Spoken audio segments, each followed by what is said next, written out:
yeah. Nothing to figure why it working. Yo, wow. Yeah, decades of talk, but action's what we're lacking. Libertarian dreams, but the builders ain't packing. Cryptonarchies rise, algorithms in play. Progress has been made, but we need more every day. Bitcoin's thriving now, social networks expand. Encrypted chats and tools run right from your hand. Yet what we've built ain't enough to sustain a parallel economy to break the old chains. Build or leave us alone, that's the call we make. Action's the foundation, it's the path we take. Bridge the gap between what is and what can be. Let's create a world where we can all be free. The situation's dire, central planning's a farce. Public services fail while the bureaucrats spar. They say more oversight, regulation's the key, but history shows us that it's never been free. Misery lingers for those at the base, while the satisfied masses ignore the disgrace. Rule of laws are ally, economic freedom too, but they seek more control as if it's overdue. Build or leave us alone, shed the chains of doubt. Stand up for your values, let your voice come out. We need a disentangled world where choices reign. Let's foster individual to break the chain. 3 steps to action, let's clarify the plan. Stop waiting for approval, ditch the collective span. Embrace the solo journey, building without fear. Each achiever is lonely, but it's worth it, my dear. Remember, you must build, there's no blueprint to find. If you don't take the leap, you'll be left far behind. And if someone else builds what you once dreamed of, you'll be a free rider, unworthy of love. Build or leave us alone, the truth will uncover. Entrepreneurs unite, let's support one another. Work, compete and share as the labor divide. Together we rise up, let the market be our guide. Understand the opposition, culture's the game. What we represent threatens the status quo's claim. Present radical ideas, watch the scoffs and derision. Transforming the current system demands our decision. The stakes are high, it's a risk we must take. Resistance will come, but for freedom's sake, don't lock yourself away. Don't live in fear shackles. With good security and courage, crush all the hurdles. Build or leave us alone, it's time to arrive. Create our own system, let's open our eyes. Beyond the digital realm, we need to break free. Fundamental structures for humanity. Decentralized communication, it's a step in the right. Markets and borders must bring goods into sight. Life isn't just data, it's farmers and trades. We need those hard goods, the foundation laid. Coders create tools, but it's producers we crave. Without physical trades, we'll never be brave. Create spaces to gather, to meet and exchange. Mix digital and physical, let's strengthen the game. Build or leave us alone, lay your fears to rest. A world intertwined must be our quest. Invest in the fabric, let relationships grow through.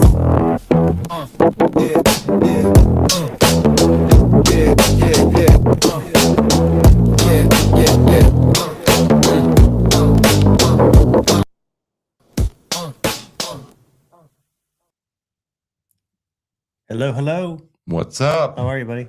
I'm great. Welcome I like back this to rock. What is this rock? it's a silver rock. It's Shiny. Yeah, I don't know what kind of rock it is. I don't buy them for the names. Buy them for the texture. Yeah, and the price. Feels good. Yeah, Feels good. great. Hope everybody's having a good Lunar New Year today. Oh, that's right. Yeah. Last time we had the Lunar New Year was 6,000 years ago. Really? Yeah. What is the Lunar New Year then? No idea. Okay. Well, thanks for sharing. I'll have to Google that or We'll grok have it. to grok it. Grok that later. But speaking of, I think that part of it is like there's just all this unleashed energy though during the this point, and Unleashed? I almost feel or I don't know if that's the right word, but there's sort of an unraveling or so energy peak. I was talking to Monica. I'm gonna Bravo, look this up actually now. Monica Bravo the other day. Okay, very cool. Who's an astrologer. Sure. And I forget which, part of the chart she was outlining, but she said like the last time we experienced this was the 1989 fall of the Berlin Wall.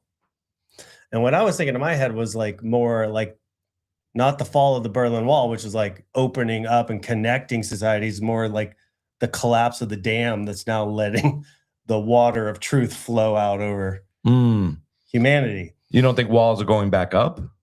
I don't think walls are going to go back up. I think they're going to try. I mean, like, capital controls, digital walls. Yes, I think that's and physical walls. I mean, it's even absolutely going to be attempted, and it's absolutely going to be chaotic. And I mean, the powers that be that want to have that kind of surveillance state, they're in the last innings of trying to get this stuff embedded in society. But with the unleashing of all this truth and people being able to see the actors behind the agenda, hopefully people will be like, no, we're not going to participate. And if they're not going to participate, then they're going to lose power. Do you think we're going through a great awakening? Yes. I feel it. You don't feel it?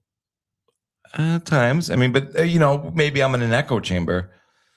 You know, what I feel is maybe not a representation of. No, not because. Oh, okay. An awakening is not coming from the outside, right? It's coming from you internally. Like, are you? But wouldn't it be emergent in a way too, where we sort of, it's a peer-to-peer type thing where you start to feel a groundswell of like-minded individuals, and you see. No, I think it's okay. I think it's completely internal and personal and individual. To, you individually and your like what's important to you. What do you want your future to look like? What do you want?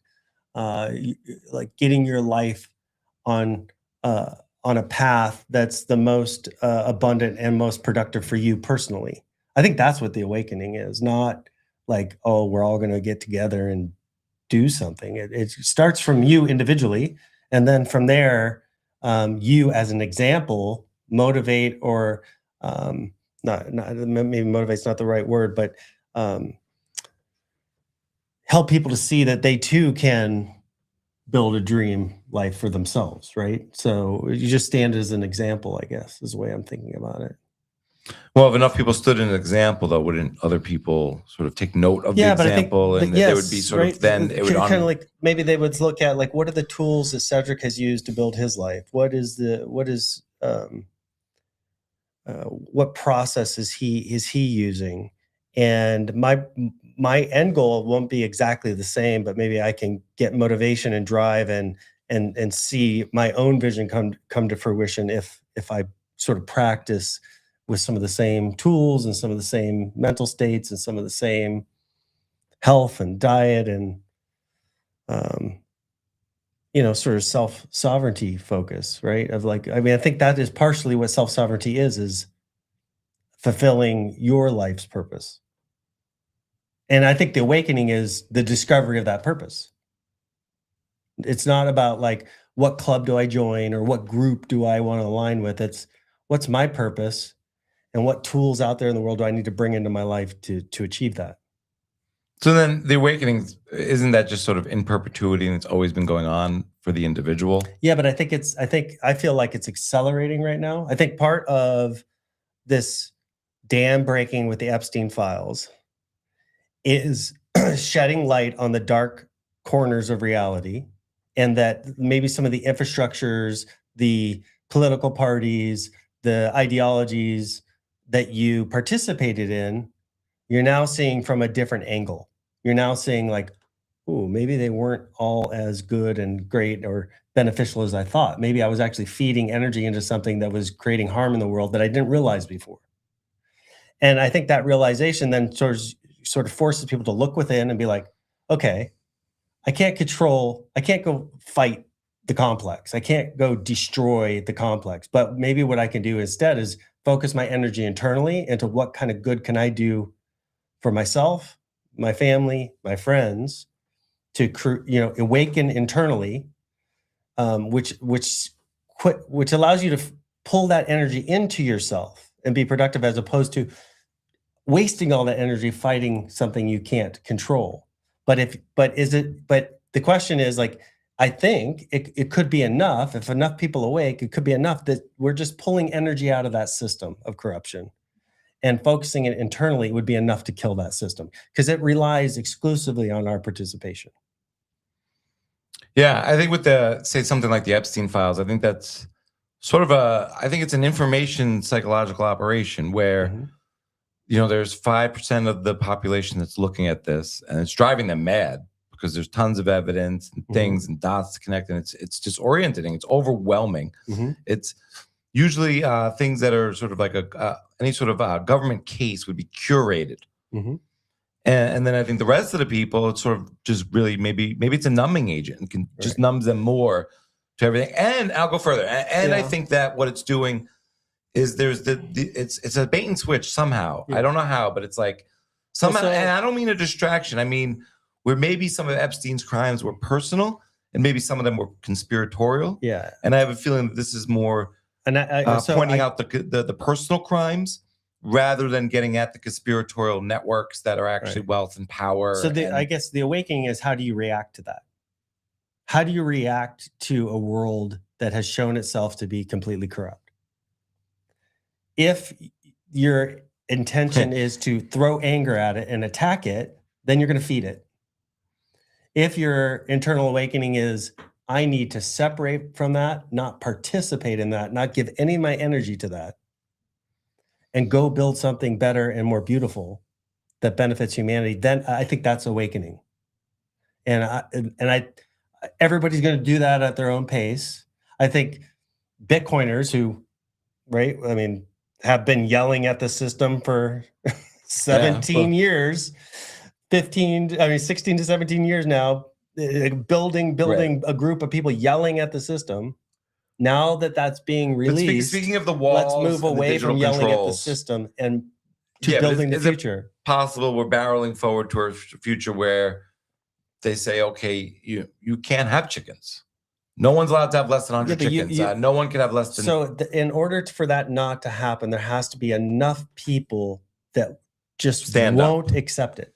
Yeah. It's not about saying, no, we're going to fight you. We're going to, go to war over chickens. It's just saying no. Well, you kind of have to have the threat of guns, though, to say, if you don't listen to us, we'll come back with our weapons too. And but your gun, fight for this. Your gun, your family's guns are not strong enough to fight the state.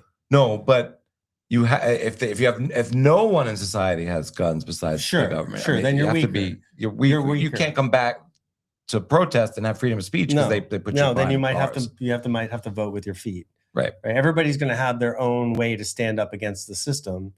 And I think a lot of what Bitcoin has provided is one tool, a financial tool, to help you opt out of the system. Now, Bitcoiners and people with that decentralized mindset are trying to build other tools that are going to help in that effort. And so I think, trying to be consciously aware of that you can't step out of the system overnight, but you can start to make changes in your life to back out of that and quit supporting it, whether it's through love or anger, whether it's through finance or whether it's completely boycotting. You just need to step out of it bit by bit to awaken. I think that's the process.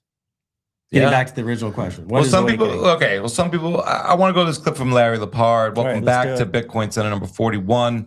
Hope you're enjoying the show. Please hit like or subscribe. This is brought to you by Byte Federal.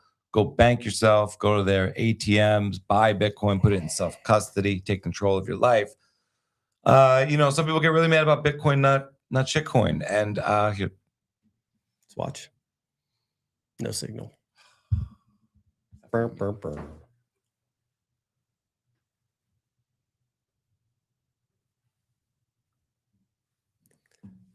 Can we run that clip of Larry?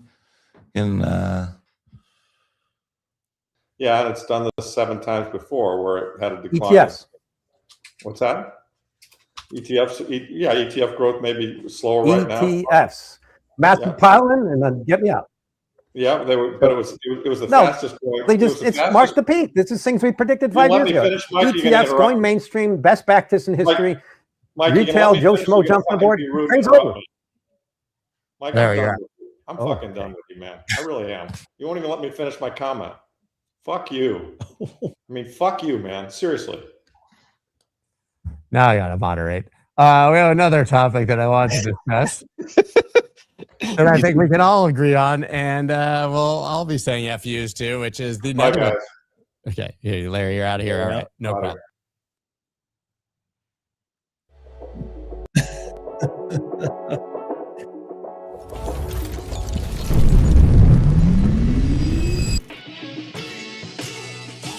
Let's be real, right? Praising Telegram for launching a Bitcoin wallet.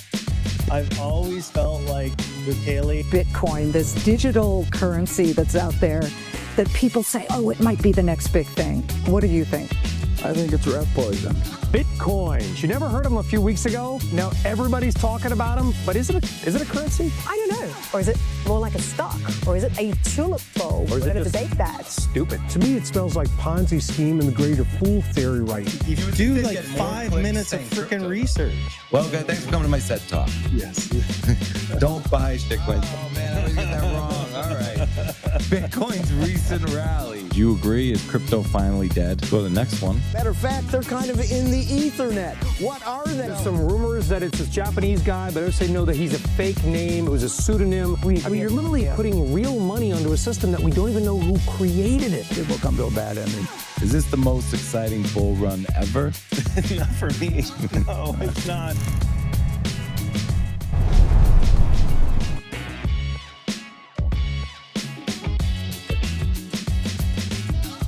Welcome to BitcoinCenter, the fast-paced show where the debate is the story. You know, if we were to wake up tomorrow and realize that a powerful enough computer has been created, you know, that kind of catches us with our pants down. We have no implemented post-quantum cryptographic solution. We have no plan in place for coin migration. We have no idea what to do with coins that don't migrate and are now vulnerable to theft by whoever possesses a quantum computer. I think that all depends on the definition of we, because I've thought about all these things, and that's why I've introduced the royal we. Okay. I was about to say, because, you know, like we have this BIP 360, it's essentially the plan that, you know, it's come up through a lot of discussion, a lot of just careful thinking and rational, logical, just like evaluating the game theory behind things and incentives, and also just the design engineering behind what's needed to give us the capability to secure coins in this post-quantum regime, right? And so BIP 360 essentially allows you to combine 3 additional signature algorithms that are post-quantum cryptography, and that allows you to then add these kind of like additional locks to your transactions. That you, when you spend, you unlock them, and then when you create a new address, you actually commit to them.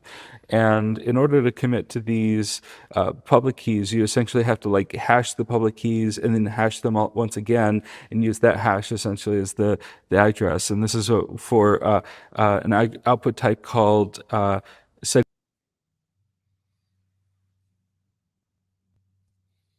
Is this something that you feel that you understand at a decent level? The SegWit v3? No, the threat of threat? quantum here, and is it does everything I've kind of grokked from this is not impending doom, right? And they're saying that 3 of the signatures, I guess, that would be optional are quantum resistant. I wouldn't know, right? Neither would I. And it's like to think about what quantum computing would bring. I think even thinking about what is quantum resistance then, and I think I guess for me, I don't. The good thing is that we have some time to discuss this, and hopefully there's going to be a lot of eyes on BIP 360, and we're going to get a lot of debate and a lot of discussion around it. The thing that concerned me, and they do address it later on in that video clip, which is this idea of what's better, having those coins be stolen if they're not protected, and now they're the same coins that existed before, now they're in new hands, right? Doesn't necessarily mean that those hands are going to spend those coins immediately, or do what this proposal says, which is basically reduces the rate at which those coins could be spent. So stolen coins, right? This is what's really weird that about weren't protected against quantum, and this is the older coins, the older addresses, and maybe Satoshi's so coins. it's like, you know, somewhere between 1.6 and 2 million coins, they say. No, I think this is horrible. That are in older addresses, right? No, this is not okay at all. They get, if they were to get stolen, there's no discussion about, first of all, if they got stolen, what happens with tracking those coins? No, there's no discussion about tracking those coins, because as a company that works in the Bitcoin space, we're told all the time, like, you know, you need to track these coins, you need to verify the address is legitimate, you need to make sure it's not sanctioned, blah, blah, blah, blah, blah. If these coins got stolen, what would that, number one, what would that process be? That would these coins then be sanctioned? Would Department of Justice track those coins, and would the Department of Justice seize those coins somehow if they could? Versus if they were stolen, and now what they're saying is this, now this bad actor that used a quantum computer to steal these coins, we would restrict the rate at which they could sell them into the market. But that avoids the whole discussion of, wait a minute, what about all the surveillance and chain analysis and sanctioning of addresses? Why like it seems really disjointed to me, and it's sort of like makes me not trust the discussion, because they're not discussing all these other factors that would come into play immediately if those coins were stolen. And those wallets are highly surveilled already, right? Every time anything moves, it's old, it's immediately flagged and we hear about it. So it's I don't know. I don't know quite what to think about this BIP 360 yet. And I'm glad that quantum threat's not around the corner, because there's obviously a lot more discussion that needs to be had in regards to what's best for Bitcoin long term, right? Because like we're in one regard, we're saying, like, if grandma gets scammed out of $100 or $500, $1,000, we need to try and track that all down and reverse the, you know, and stop those transactions. But there's no discussion about stopping or censoring or not censoring, but like sanctioning an address that took coins and had them shipped to. Yeah, like, you know, so you steal 50 coins and it distributes it 10 coins to 5 different wallets. All those wallets get sanctioned, which prevents any exchange from taking those. So it would be, what I'm getting at is, it would be hard, right, for somebody who steals those coins to sell them in the current system if it was tracked the way they say we're supposed to track them. But they're not saying that at all. They're saying, you know, if they got stolen, there would be like this slow bleed of coins in over 8 months, as opposed to them being dumped on the market. So if an exchange accepted stolen coins, right? So they could be dumped on the market. Right, That's just slower. Like, where's that discussion? And it could be that they're talking about it and it's just not part of it. Right. But not having the full discussion tells me we need a lot more discussion on this. Right. And is this a soft fork, or is this just sort of? Well, it's an update to the signature scheme. So I'm guessing it would be a soft fork. But I mean, yeah, but if you then restrict how fast the coins could be sold, wouldn't you have to then?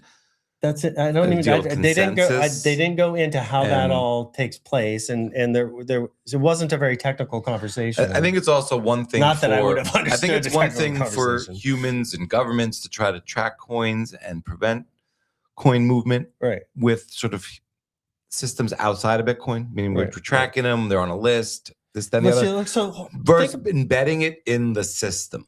Think about this in terms of what happened with Keone. Mm-hmm. Right. Obviously, they were tracking the activity through those wallets, and they were tracking those coins, and they said they had some proof that there was money laundering taking place. Okay, so I'll rephrase that just to, okay, go ahead. because I agree with what you said. The way I understood it, and They said 6 billion or 4 billion went through the overall network of Samurai, and that 280 something million or 200 something million was presumably used for like money laundering or black markets based on some study of the chain analysis on right. But so if a wallet that had been stagnant, those are the government's Satoshi era wallets that was been stagnant forever. If they were broken, the public key or the private key was compromised, and they stole those coins. Everything that we've seen would tell us that they should be able to track where those coins go. Now, if those coins end up hitting a mixer and get obfuscated, et cetera, then those coins are just like every other coin in circulation. I don't know that there's a real. I mean, yes, there's a threat to having 1 million coins that have been locked up forever to hit the market. That's an economic threat that the market should be indifferent to, and that's like an exchange rate with the dollar. So it's like there's no ethos in defending that. I think. Yeah, where I have a problem with this is this idea of like, well, we can't stop the theft, so we're just going to slow down the rate. I have a problem with clarifying it as theft. Yeah, I mean, Bitcoins get lost, stolen, and all the time. Right. What if someone says, "Oh, I lost my"? I mean, I don't know how they'd get to it first, but is it conceivable someone wants to recover their own coins with quantum? I never thought of that. Yeah, that's like they're locked out of their own wallet. That's conceivable as well. I doubt they'd be necessarily first, but you can't rule out that someone doesn't have that interest, and the tool wouldn't be of use to them. Right. And then I think if you quantum resist, can't use time lock. Right, and just time lock your coins, and they're not there. I mean, the bottom line is this, and we can move on because we're going to talk about quantum over and over again today. But the bottom line is that this is a slippery slope in regards to Bitcoin ethos, and there needs to be a lot more discussion. We need a lot of tactical eyes looking at this and discussing it out in the open so we can evaluate it. I think we need AI. Maybe to evaluate a lot of this for us and see to kind of think about the unintended second and third order effects and what we're not putting together, what dots we're not getting, obviously. All right. The only last thing I would put there, and I don't know if this is even possible, but is there a way to change wallet structure, the way you custody your coins that would secure you against cryptography without it being a soft fork? I don't know the answer to that. I mean, I'm not. As long as we're not changing rules asking, to I wish I had or hard fork. A team of developers in here that could tell me the answer to that, because that would be interesting. I think there's like 3 things here. It's like you want to prevent quantum. So then it's like we have to agree that that's a goal we all want. Then, then there's the level of, okay, so now that we want to do that, we have to achieve it. So we have to write code. And then we have to validate and verify that the code achieves the goal that we all agree to. There's no problems with it. And that there's no problems with the code. Second-order effects, right. And that the code is good. Yes. And that there's no, even if the code achieves what we want, does achieving what we want interact with other aspects of the network that we didn't think about and have negative effects that way? Right. And so that's many levels. And we don't even know how imminent this threat really is. Right. And there's a lot of value out there that could be stolen outside the Bitcoin network much easier than Bitcoin. Should quantum achieve? But the argument there is that centralized databases could be rewritten, and you could say, "Oh, we don't acknowledge the one What if quantum is used in a ransom attack, and the attacker wants to be paid in Bitcoin? Okay. Right? So use quantum to attack JP Morgan and hold all their data hostage. And you're saying, I want, I just Bitcoin. I also don't know if they're going to want to be paid in Bitcoin on a public. Yeah. ledger, I mean, I don't know. So I don't know. It'd be interesting. Yeah. It's going to be a wild discussion, but we have a lot more to learn. Let's move on. All right, so George Bodine says Agentic AI will run on Bitcoin. The question is, will AI agents default to Bitcoin as money? Well, let's read what I'll read what Sure. George wrote. Go ahead. Agentic AI is here. It's spreading like a virus. One AI agent already giving birth to another for the first time. Their goal is actionable tasks, doing things. This is about to go live over the entire planet, missing one ingredient: money. A lightning transaction for 1 million was just completed this year, making history. AI agents understand that Bitcoin is hard money and a base layer. Understand the concept of fiat money, debasement, and storage of wealth. If you don't believe me, just ask them. Within months, not years, we will see millions of these agents with digital wallets conducting payments every second, every minute, every day, 24/7. There are still people who think analog gold has a place in this world, that paper currencies will be the lifeblood of this new world. No AI agent will migrate to a centralized token like ETH or Solana, where a change in value or a rug pull is one step away. No AI agent will miss the narrative all Bitcoiners know regarding centralized fiat paper currencies. Bitcoin is the future. We've all known that. It is unique, a 0-to-1 event, and AI isn't stupid. So I don't think I agree. I'm going to disagree with George. I'm going to say that, at least currently where we stand today, where AI is prompted for the most part, and AI access to payment platforms is granted. So Solana, ETH, others are going to build interfaces with AI. Stablecoins are going to build interfaces so the AI can use them. Visa is going to build an AI interface, et cetera, et cetera. So I think over the long haul, right, when you get autonomous agents that are making those kind of decisions on their own, sure, that I think over the long run, he's probably right. But in the near term, Bitcoin may be behind the curve a little bit because it requires builders to build these interfaces for AI to properly access and utilize the systems efficiently and at scale. So I agree. I think it doesn't just kill crypto, because crypto will do, because they're centralized, because they're corporations, because they have VC capital, they will do everything they can to be a part of that game. So it's not as easy as like, oh, we just won. Yeah, I don't agree that it's going to change rapidly. I don't think the AI agents are going to be decentralized. I think they'll be autonomous, but I think most will be centralized. Most agents that humans interact with. I still think so. The centralized forces that control most of this infrastructure will just demand payment in any form they want, and probably not Bitcoin is my take right now. I want to read this tweet from Omar.com. He just read an AI article that fundamentally shifted his perspective on crypto's endgame. Here's the uncomfortable truth. Crypto wasn't built for us. We're just the beta testers who happen to show up first. And I do agree here with the word crypto, not Bitcoin. Think about what AI agents actually need to function economically. Payment rails, they deliver services, need compensation, ability to purchase resources, compute power, data sets, API access, agent-to-agent transaction capability, zero human intervention, otherwise they're not truly autonomous, round-the-clock operation, traditional banking has downtime, immediate settlement, AI operates as computational speed, not human speed, programmable currency for coordinated agent behavior via smart contracts. Now look at that list again. You just described cryptocurrency's core features. AI can't interface with traditional banking.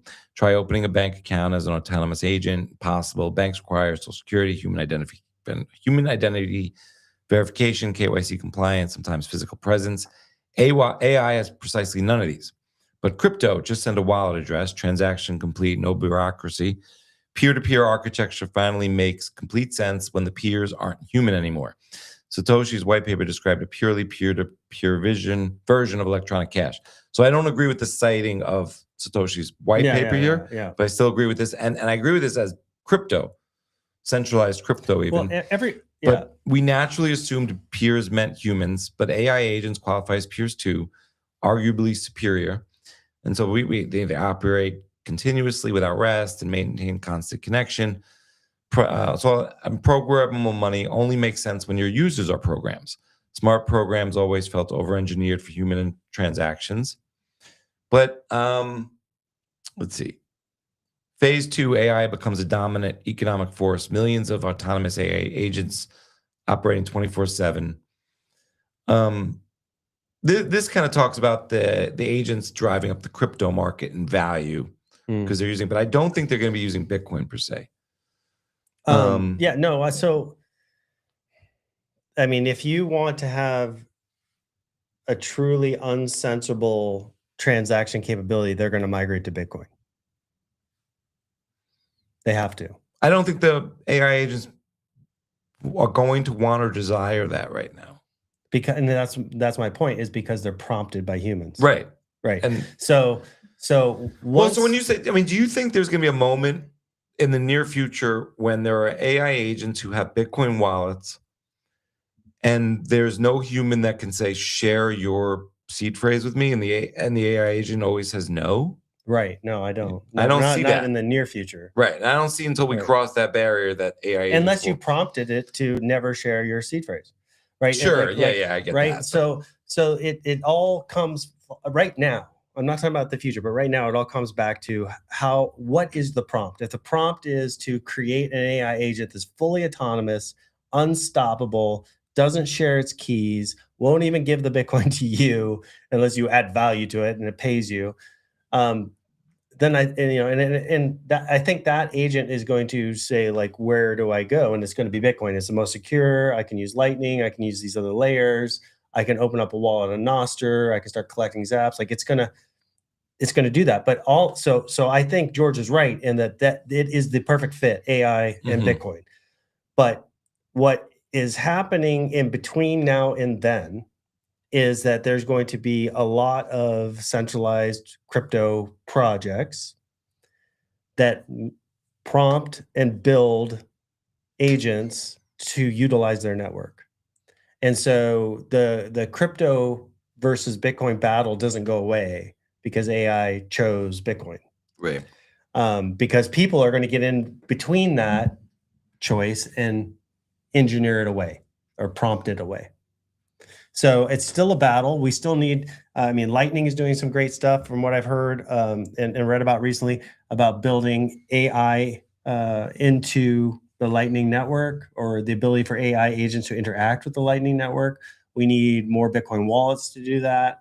We just need more AI to Bitcoin infrastructure built out to make it easy for those agents to make that choice. So it's a new customer base, right? So if you're a Bitcoin company, if you're a wallet maker, if you're an exchange provider, whatever you are doing in the space, you have a whole new customer base now to go after, which are agents. Right. And building tools to make their experience as good as possible, so that when they look at the world of options, they go, let's do this. One of my favorite games, and it comes back with artificial intelligence, is to play like when you see the predictive programming or the seeding, or you think you do. So you watch a Simpson episode and they talk about 9/11 before 9/11 or something like that. So whenever I see AI or artificial intelligence pre-2020 in media or anything, I happen to be reading a book about Robert Maxwell. And I tracked the book down in around 2016, 2017. The book was written in 2002, 2003. And it's about Robert Maxwell's life. And the story is my point is not about Robert Maxwell, but the book is written 20 years ago. And it's about his life in the 70s, 80s, and 90s. And I'm in the part where there's early in his life, and I think we're in the 70s now. And there's a scene where there's a combat mission, and it casually mentions that artificial intelligence was used in the combat. Just casually. Right. And it's sort of all encompassing, because, like, what is the definition of AI to the author and to the military at this point? And maybe that's been a moving goal. That's goalposts are moving there, maybe. But at the same time, you start to wonder how much has been deployed via DARPA or the military, any of these entities, before they come to market. Sure. And what I also find very interesting then is when, like, I saw AI gets unleashed in one of the Marvel movies with Iron Man. I think it's Iron Man 2. But just how much we are tracking what you see in media before AI came to the scene, that we're going in the exact direction that has been predicted. It's just eerie to me. But you get to watch it in real time. Predicted or infused, so that you just accept it and you're like, this makes sense. Right. But it'd be a different kind of comforting if they were like crazy prognostications that just don't come true. Well, let's not talk about the Terminator. Let's move forward. Fair enough. Let's play the next clip from Dan Morehead. Every block is a different measurement. It's a different event.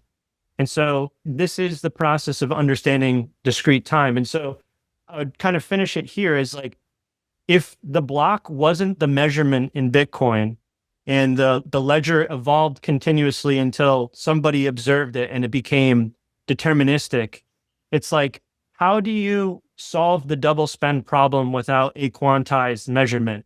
And so if you really begin to think logically about Bitcoin, it's like, without that stamping, that quantized stamp of like, this is time, there is no solution to the double spend. And so logically, Bitcoin could not exist if the time that it produced was continuous. And so here we are sitting at, this discovery of, we're just seeing like the time produced by Bitcoin is objectively quantized. And if that is, and here's my point, it's like, you realize that the quantization of time is the thing that produces the binary logic. And what does that mean? Physics says classical information. It means it's this or that. It can't be both. It can't be double spent. A UTXO in Bitcoin must be spent or unspent. The Satoshis are here or there. It can't be both. And if it was a continuous process, Bitcoin wouldn't function. And so we couldn't build any logic on top of the system without that quantized stick of time. And we know, looking at physics, that information becomes classical. And so we are looking at something that is quantizing time, creating binary logic. And Bitcoin simply just says, if it's not the tick of time, if that's not the measurement, then what is? And so like that question just leaves a lot of, open-endedness, but we take, the measurement as being the tick of time. And so all we've tried to do is apply that model backward to physics and try to but put together the same picture with a different process underneath it. Physics emerges from time. It's a derivative of time. So time is beneath. First of all, this was an amazing conversation. Everybody should dial in and listen to the whole thing, because it really does.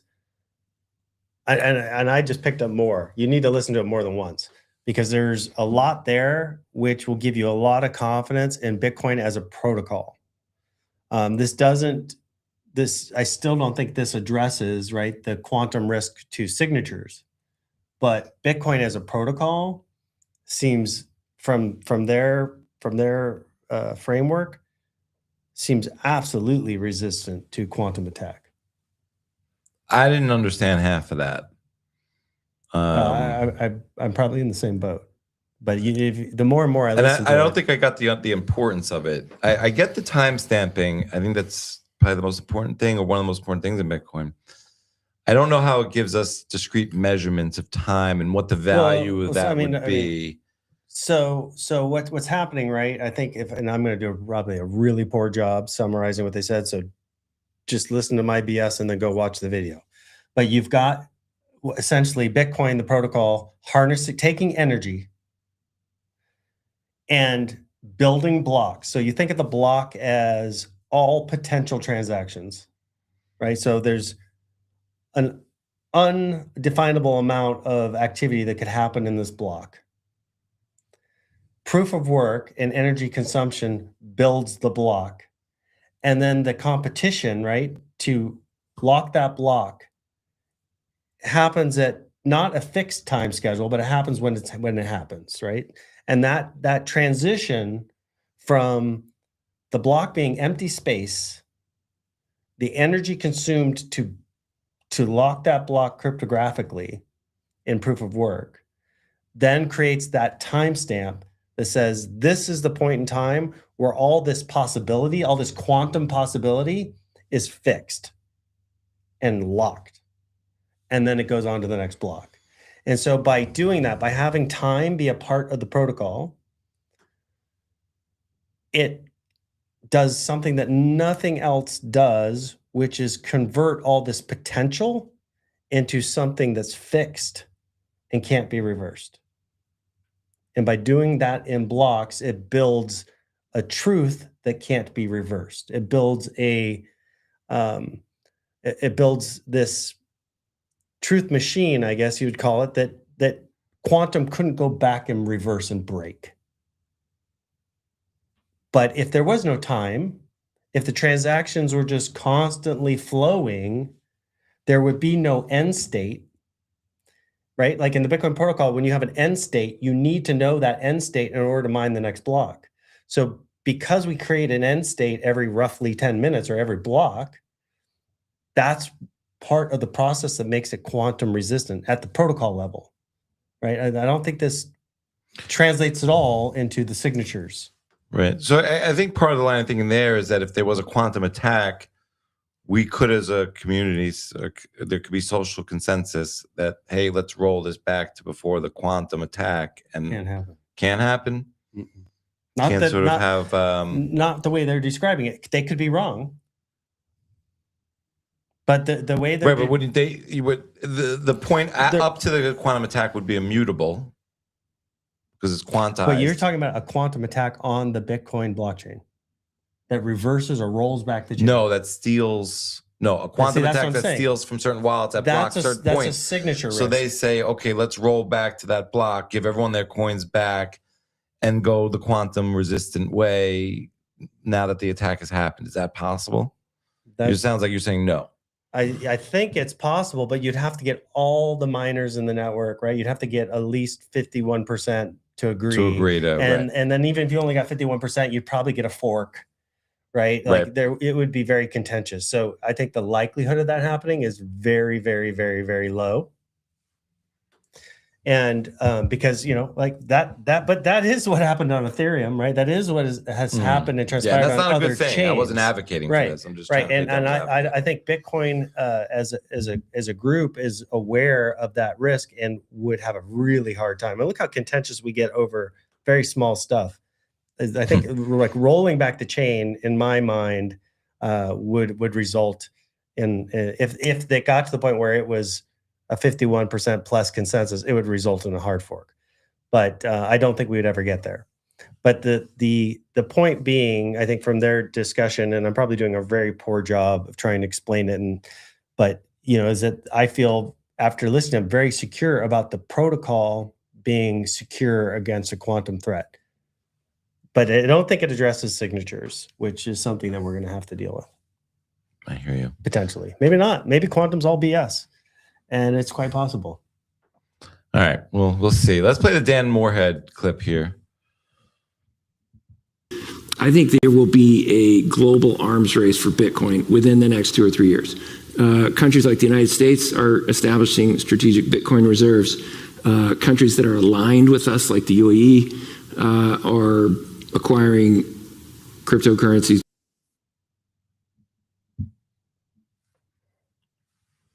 So he you know, he's been around a long time.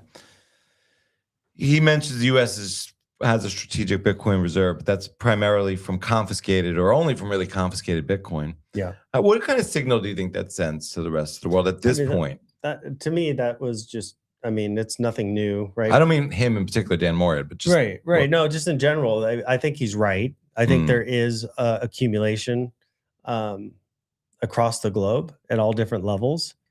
But there's also, I guess that doesn't necessarily mean that the price just goes parabolic, right? That, you know, as the Bitcoin price goes up, it can absorb more and more capital. And that capital doesn't want to rush in when it can drive the price out from its ability to purchase it, right? They want their tactical buyers or their mining. So smart money is not going to just YOLO into Bitcoin as it's going parabolic, right? And so I think he's 100% correct. I just don't think people should take that as, oh, okay, like I need to like sell everything I own and pile in today because tomorrow it's going to be $1 million a coin. It takes time for these things to build up pressure and move the price. Yeah, I agree. All right, let's we're going back to quantum, baby. Back to quantum. Jason is back. I love this guy. All right. Do you want to explain this graphic here. He says, holy shit, Bitcoin solves the quantum threat. So I guess Bitcoin as is, he's saying, solves the threat. But I said he's essentially graphically communicating what the two guys on Preston's podcast were communicating. He's talking about it at the protocol level, and then he's extrapolating that to the point where it's possibly a quantum resistant internet. Right now, how you make the jump to processing financial transactions to running the internet on like that's a whole I don't think that's possible. I could, I don't know, but maybe there's a way to do that. But it's that's where I lose him, is on the quantum proof internet, right? Like we're not going to run an internet on the Bitcoin blockchain, but maybe proof of work is. He writes, what I love about this work is that it begins to sketch a future where Bitcoin functions as a quantum proof internet. Traditional computing systems secure themselves by digitizing physical state. Quantum computing threatens those systems because superposition and interference may allow an attacker to explore many possible states far faster than classical state machines. On the conventional internet comprised of classical state machines, that speed advantage matters. Whoever can search this state space fastest wins. Couple this with capability with AI agents, and the future of the internet is a scary place where all of our systems are hopelessly insecure. The Bitcoin Information Network changes that trajectory. The Bitcoin information doesn't reward the ability to predict states. It rewards the ability to produce an irreversible work. The network accepts only the history backed by the greatest thermodynamic cost, energy actually expended in the real world. And no amount of quantum parallelism can shortcut physics. You can't compute your way around energy. So even a quantum computer offers no decisive advantage because work, not prediction, is what determines truth on the Bitcoin network. The power of quantum computing becomes irrelevant. What does this mean for the future? It implies that Bitcoin's block space could become the only quantum-proof subspace of the internet, the most scarce and valuable digital real estate of the 21st century. And so when he says scarce and digital real estate, though, does he mean owning Bitcoin, like stacking sats? Or does he mean sort of, I think he means block so space. the ability to get your transactions into the blocks? Well, this is where but he's talking about the internet, right? So he's talked about this for a number of years, where the ability to convert energy into block space and cryptographically lock that on the Bitcoin blockchain, right? The most secure, basically, data storage on the planet, which we're currently using for financial transactions. I think he sees a future where it's used for more than that. What is valuable enough? I don't think it's JPEGs and memes, but what is valuable enough in a world where quantum attacks are prevalent? What becomes absolutely crucial to be stored on the Bitcoin blockchain? Is it nuclear codes? Is it like, I don't know. Like, is it hashing specific So you're saying, data? what do you mean nuclear codes? Well, I'm just saying, how do you put a nuclear code secretly on the blockchain? I don't know. I thought it'd be more something along the lines of inscriptions, but I keep thinking through how inscriptions are still POV. So you can't prove that it's truth. I mean, he talks about this as I mean, inscriptions like JPEGs, right? He talks about it as cybersecurity. So, and I've heard him talk in the past about signing transactions on the Bitcoin blockchain to access data, to access potentially the internet. And I think some of the people that have talked about identity, like digital identity, have talked about using the Bitcoin blockchain signature schemes as a way to prove who you are so that you could access things. And so maybe internet is not open and public. Maybe internet becomes something that's behind a walled garden that's highly secured And the only way you can get access is by proving that you have a key that gives you access. Maybe that's what he means, as opposed to just this open internet where we just type in a URL and we go there. Right. And because he did talk about where, subspace or in a world sub-internet. where that open internet is completely corrupted and dangerous, and you can't interact with it without being in danger of losing data, being scammed, whatever. Maybe that's where he's combining the internet with the blockchain, with Bitcoin. I'm not 100% sure. The message doesn't, give me enough details to really understand. I mean, but I would never be on the level of understanding half of what Jason has forgot. But that's kind of the way I'm thinking about it. Wow, I'm feeling late to quantum, late to AI. So now, still feel late to Bitcoin. Let's play this clip from CZ. Entrepreneurs versus like VCs. So the VCs have all the money and all. David versus Goliath. Yeah. So, but it's a fun game. It's not a very serious game. So in one of the poker games, Ron said, "CZ, you should look at this thing called Bitcoin." I was like, "Okay, Bitcoin. Okay." So and so we talked about it a little bit, and then Bobby Lee, who was at the time was working for Walmart, was just about to quit Walmart to join BTC China to become their CEO. And as part of that deal, Bobby said he will bring Ron in as an investor, Lightspeed into BTCC. So that's in July 2013. I was like, okay, so these two guys are pretty serious about this. So I had lunch with Bobby the next day, and Bobby said, put 10% of your net worth into Bitcoin. He said, there's a small chance you will go to zero, then you lose 10%. There's a much higher chance you will go 10x and you will double your net worth. I was like, okay, that sounds pretty serious. So that's when I started learning about reading the white paper more carefully. It took me 6 months. So it was till the end of 2013, I started I'm convinced now. I'm ready to go. But then Bitcoin went from $70 in mid 2013 to like $1,000 by end of 2013. So you already went more than like 15x. How did that make you feel? I was like, I'm too late. I was like, I wish I got in early. Yeah. Because back then, right? No, doesn't matter when you get into Bitcoin, you always feel late. Yeah. Right? Because everyone you talk to in the Bitcoin industry has bought before you. And did you talk to anybody while you were learning about it to say, like, you have a community in Shanghai? There's a community. There's a very small community in Shanghai, and then I was basically talking to anybody in the world that's willing to talk. I don't believe anything he says. I was just thinking the whole time that Chamath is going like, yeah, I shouldn't have sold all that Bitcoin. What's Chamath's story? I forget what year that was. I forget what that year was, but he sold a bunch. Isn't he? He sold a bunch of Bitcoin. But did he sell? It's relative. Like, let's say he had 10,000 Bitcoin and he sold 9,000. I have no idea. I don't know. The look on his face was like, oh, yeah. I was late and I sold early. I thought it was a look. I was like, I can't believe I have to work with this guy. This guy doesn't seem up to the job of global TV here. I don't know. I sometimes CZ's kind of like Brian Armstrong. He can speak very eloquently and convincingly around the ethos of Bitcoin, but none of the actions are. And I don't believe the backstory or part of it. I don't know. So, but yeah, I think you're 100% right on a lot of these exchanges.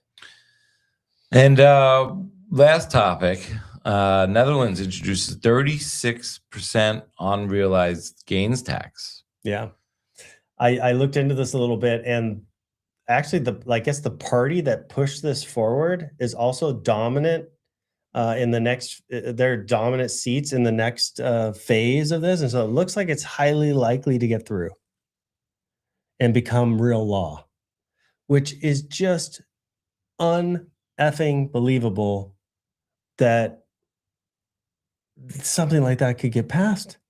Like who in their right mind thinks this is going to be good for their country? I guess a socialist country. This is brutal.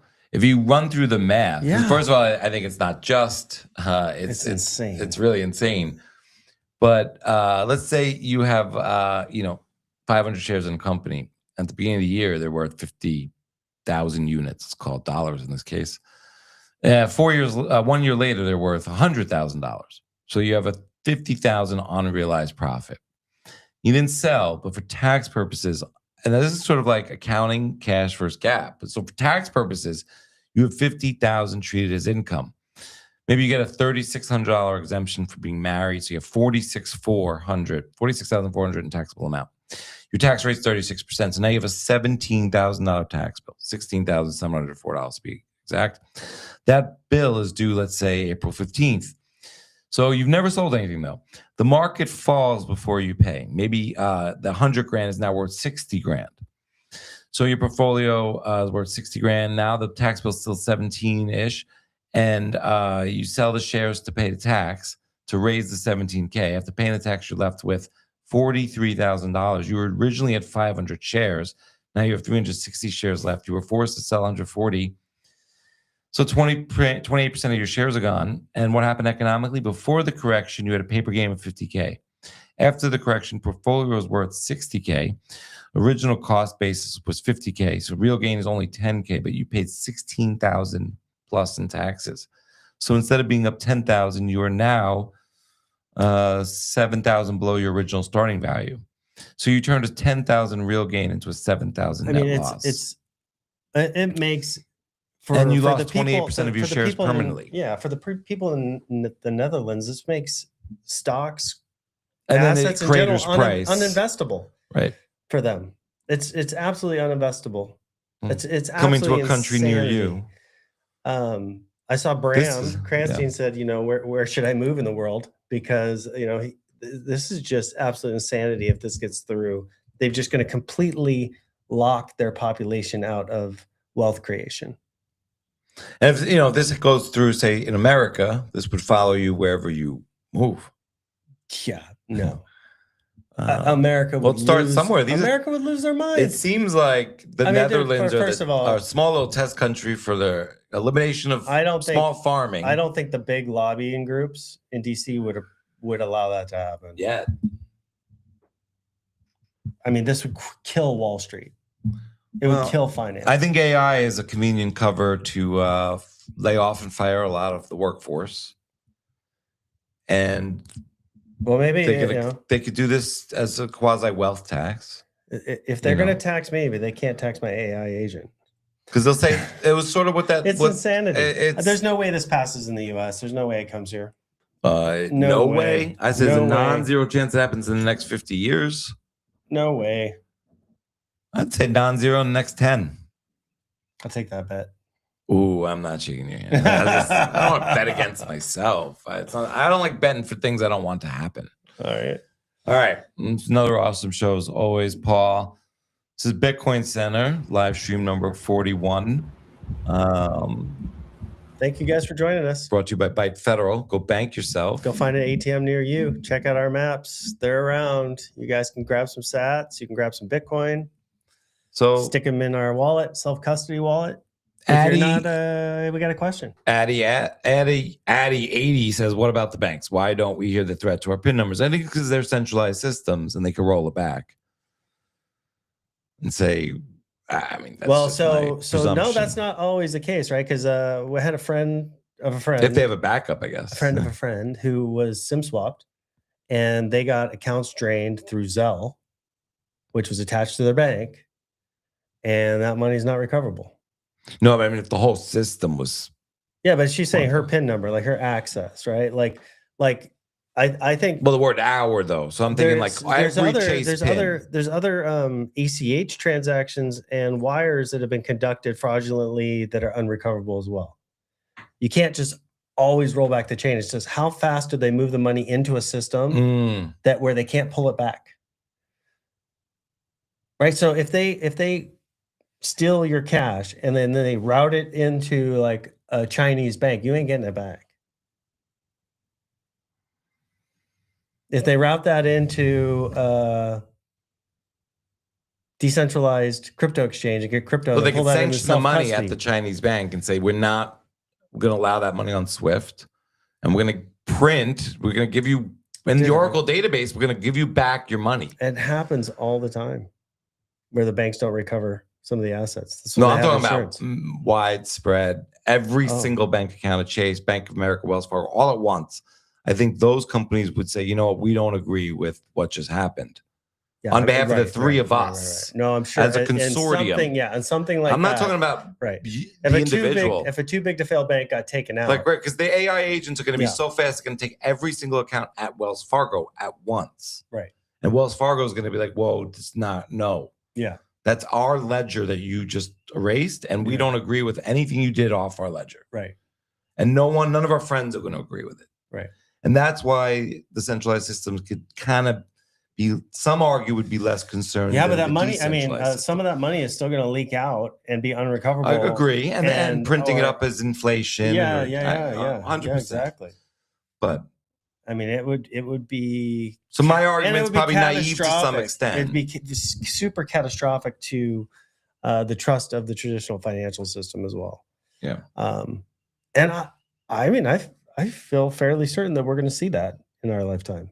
That's way more probable than your last bet. I think the greater, the nearer threat is with AI, grandma getting a call that there's an emergency. Yeah, that's happening. Her not understanding that, but involving another family member. Yeah, that's happening every day. Yeah. Yeah. All right. Thank you for your question. Please hit like and subscribe. See you every week, Tuesdays at 2 p.m. Eastern. Bitcoin Center brought to you by Byte Federal. Go bank yourself. Peace. Peace out.